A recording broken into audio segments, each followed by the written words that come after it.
Mascarell. I'm a psychologist. I'm the head of well-being at Jumeirah Primary School.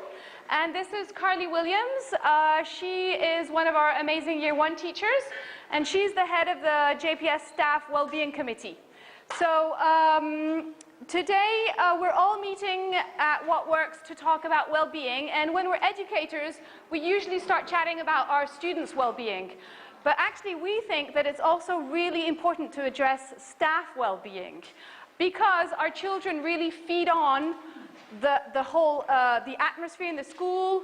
They learn much more from watching their teachers than just listening to a lesson.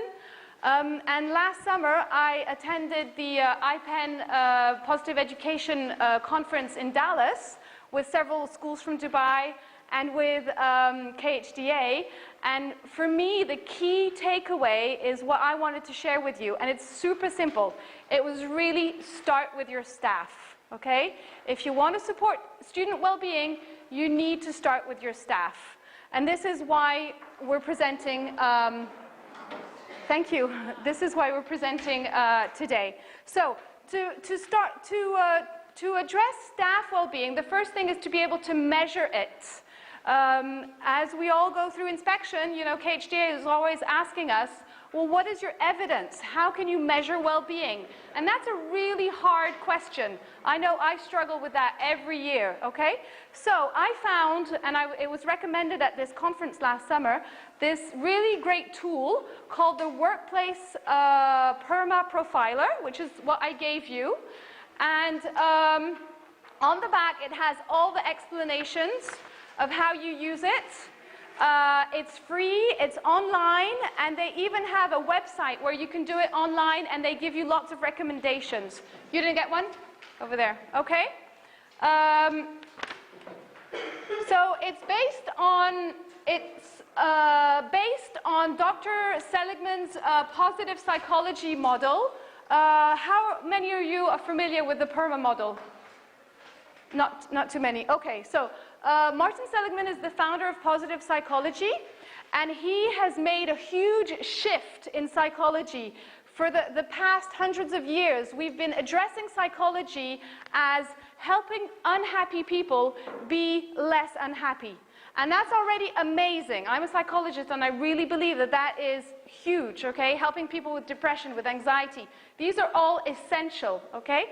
But Martin Seligman said, okay, so we've made that shift from unhappy to okay. How can we now start to reflect and work on and look at evidence and research on how can we help people go from okay to really flourishing, to really have the best life that you want to have? So he did a lot of research, and he has come up with this model. Here's a chair. You have one? He came up with this model of well-being, where he built well-being around 5 evidence-based constructs that you can research, and he says it's much easier to analyze than just calling it happiness. So he believes that to be able to flourish, we need to experience frequent moments of positive emotion.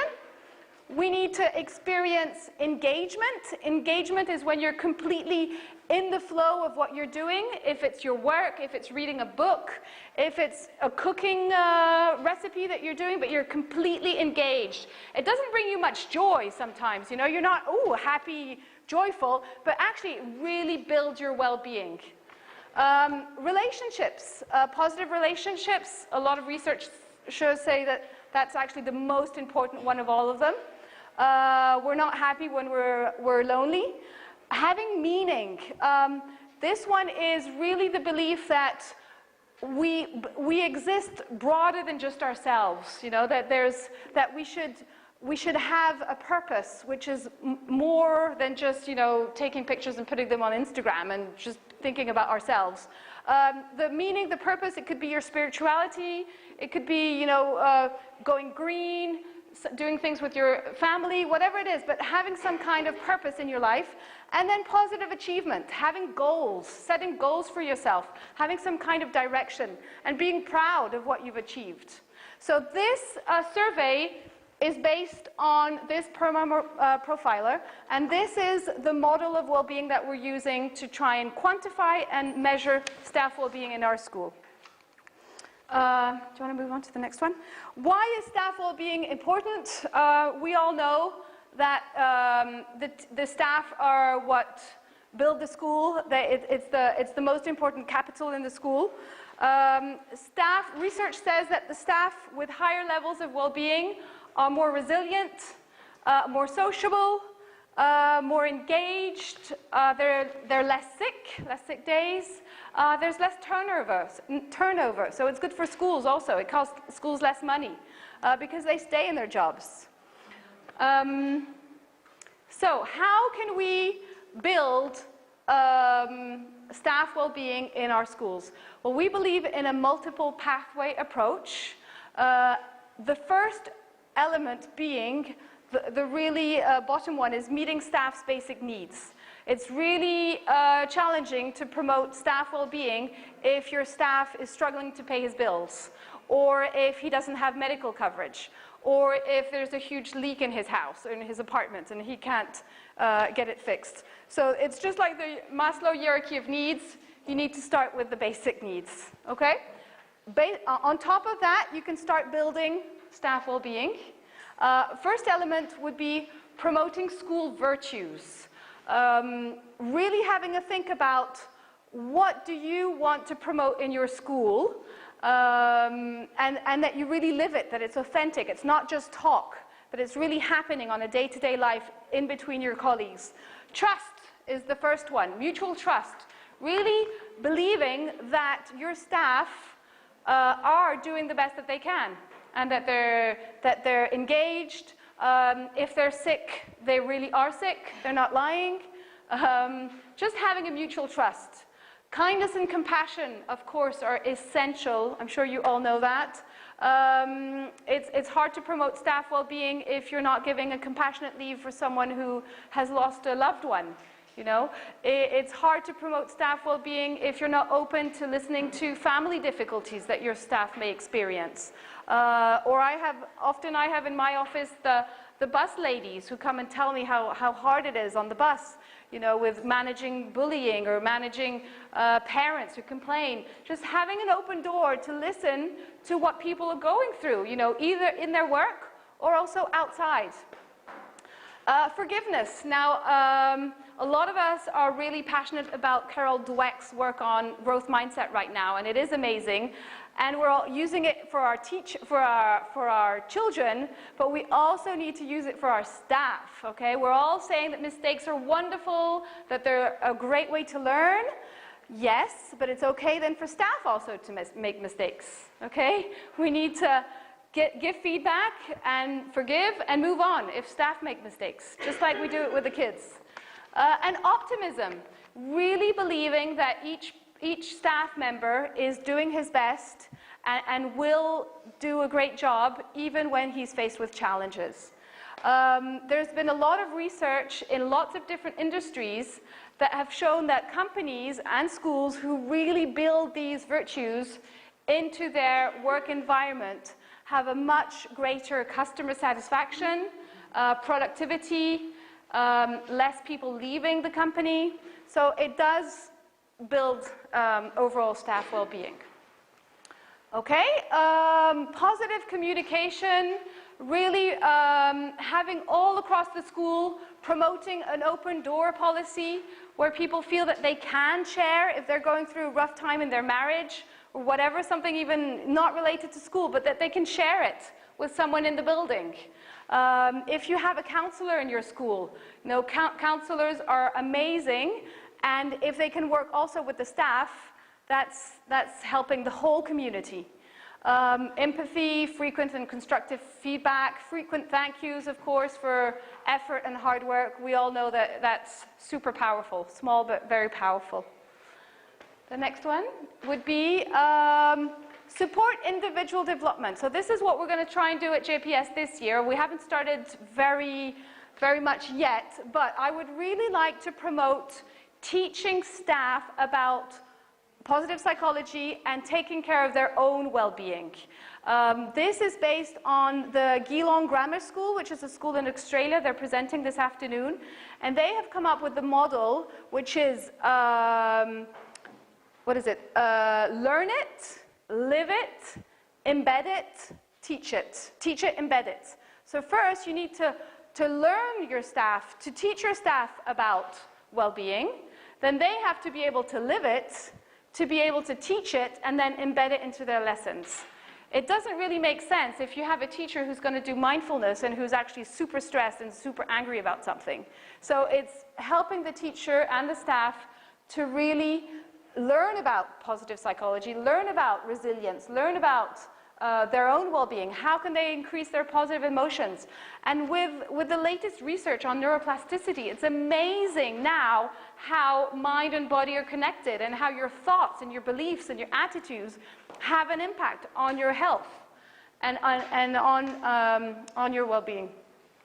So also, we're going to do one little exercise now to get people moving. Do you want to? Yeah, it's okay. So, what are your strengths?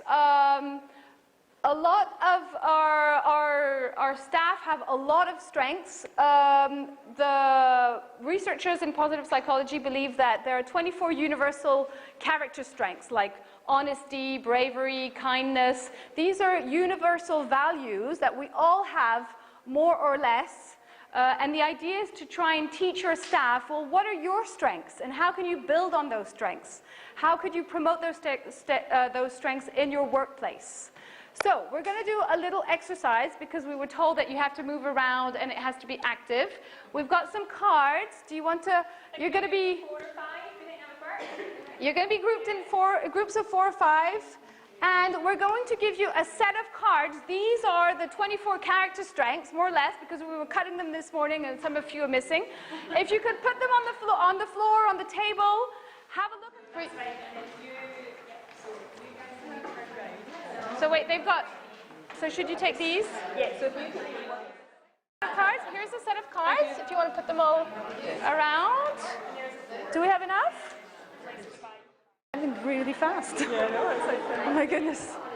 So, there's a few mixtures of the same.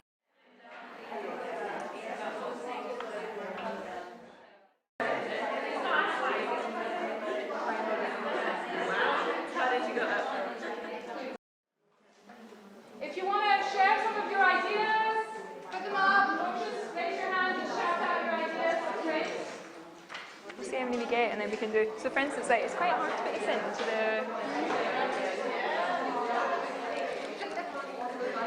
the relationships would be our cooking challenge. Yeah, it's just trying to think of all the.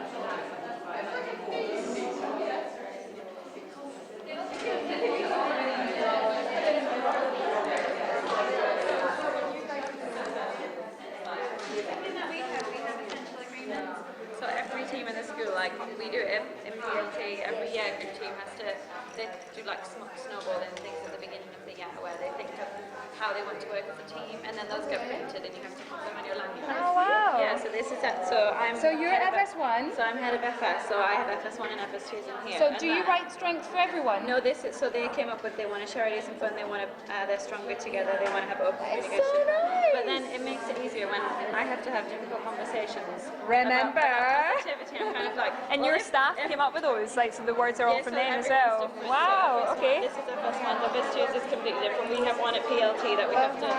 So whenever we're having meetings and things, we refer back. So nice. So you do it per year group? Every year group, yeah. Okay. Because we have like 6 classes in a year group. Yeah. So the teachers and learning assistants and nannies all sit together.